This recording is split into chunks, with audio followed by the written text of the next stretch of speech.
매일 성경 큐티 힌트 2025년 1월 13일 여호수아 9장 1절에서 15절까지 말씀. 이 일 후에 요단 서쪽 산지와 평지와 레바논 앞 대해 연안에 있는 헷 사람과 아모리 사람과 가나안 사람과 브리스 사람과 히위 사람과 여부스 사람의 모든 왕들이 이 일을 듣고 모여서 일심으로 여호수아와 이스라엘에 맞서서 싸우려 하더라. 기브온 주민들이 여호수아가 여리고와 아이의 행한 일을 듣고 꾀를 내어 사신의 모양을 꾸미되 헤어진 전대와 헤어지고 찢어져서 기운 가죽 포도주 부대를 나귀에 싣고 그 발에는 낡아서 기운 신을 신고 낡은 옷을 입고 다 마르고 곰팡이가 난 떡을 준비하고 그들이 길갈 진영으로 가서 여호수아에게 이르러 그와 이스라엘 사람들에게 이르되 우리는 먼 나라에서 왔나이다. 이제 우리와 죄악을 맺읍시다 하니 이스라엘 사람들이 히위 사람에게 이르되 너희가 우리 가운데에 거주하는 듯하니 우리가 어떻게 너희와 죄악을 맺을 수 있으랴 하나 그들이 여호수아에게 이르되 우리는 당신의 종들이니이다 하매 여호수아가 그들에게 묻되 너희는 누구며 어디서 왔느냐 하니 그들이 여호수아에게 대답하되 종들은 당신의 하나님 여호와의 이름으로 말미암아 심히 먼 나라에서 왔사오니 이는 우리가 그의 소문과 그가 애굽에서 행하신 모든 일을 들으며 또 그가 요단 동쪽에 있는 아모리 사람의 두 왕들 곧 헤스본 왕 시온과 아스타롯에 있는 바산 왕 옥에게 행하신 모든 일을 들었음이니이다.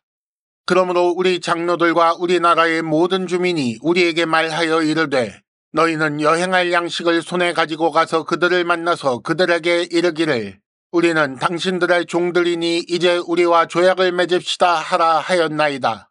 우리의 이 떡은 우리가 당신들에게로 오려고 떠나던 날에 우리들의 집에서 아직도 뜨거운 것을 양식으로 가지고 왔으나 보소서 이제 말랐고 곰팡이가 났으며 또 우리가 포도주를 담은 이 가죽 부대도 새 것이었으나 찢어지게 되었으며 우리의 이 옷과 신도 여행이 매우 길었으므로 낡아졌나이다 한지라. 우리가 그들의 양식을 취하고는 어떻게 할지를 여호와께 묻지 아니하고 여호수아가 곧 그들과 화친하여 그들을 살리리라는 조약을 맺고 회중 족장들이 그들에게 맹세하였더라. 아멘.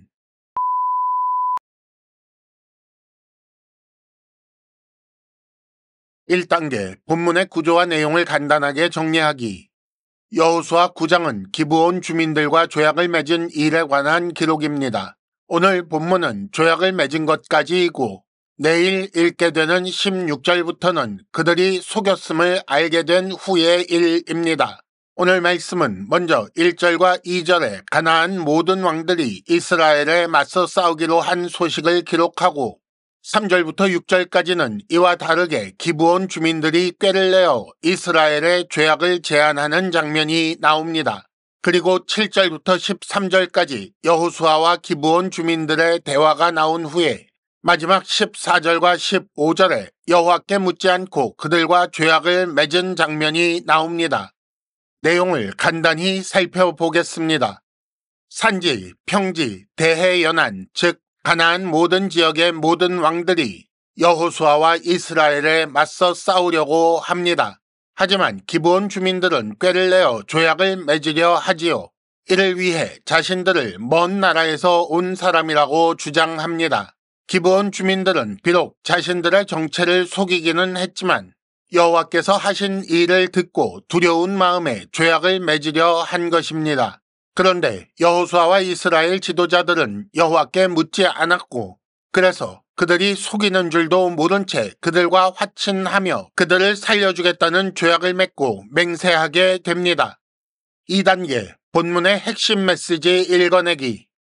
우리는 여기서 라합의 일과 기브온 주민들의 일을 비교하여 읽어볼 필요가 있습니다.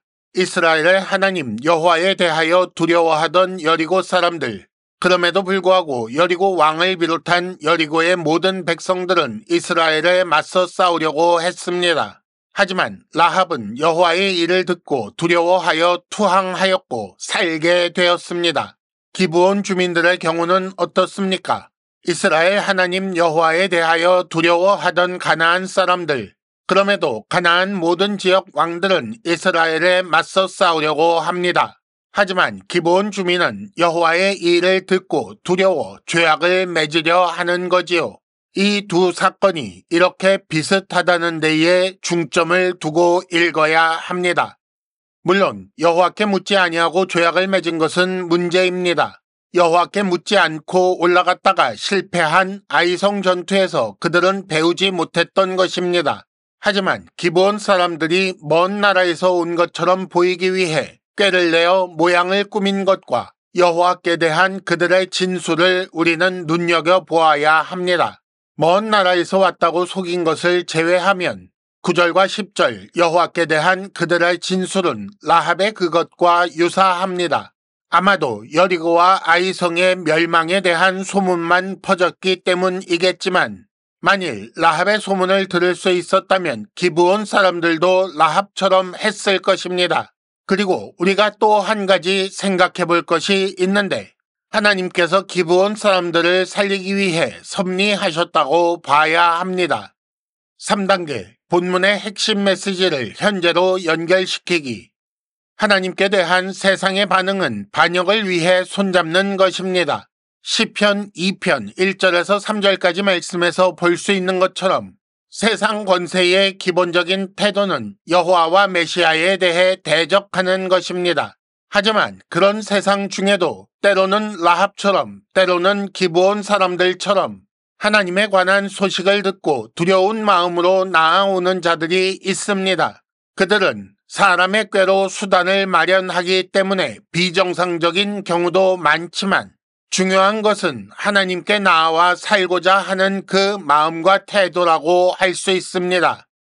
하나님은 모든 것이 합력하여 구원을 이루게 하시는 분입니다. 이스라엘이 속아서 조약을 맺었다고 무효라고 하지 않으십니다. 여호와께 묻지 않았다고 이스라엘을 향해 진노하지 않으셨습니다. 물론 속이는 것도 여호와께 묻지 않는 것도 옳지 않은 일이지만 하나님은 그 모든 것을 사용하여 기브온 사람들의 구원을 이루신 것입니다. 우리는 우리의 실패까지 구원을 위해 사용하시는 하나님을 묵상해야 합니다. 큐티 힌트, 나를 구원하려고 하나님이 얼마나 양보하셨는지 아십니까? 이상으로 2025년 1월 13일 매일 성경 큐티 힌트를 마칩니다.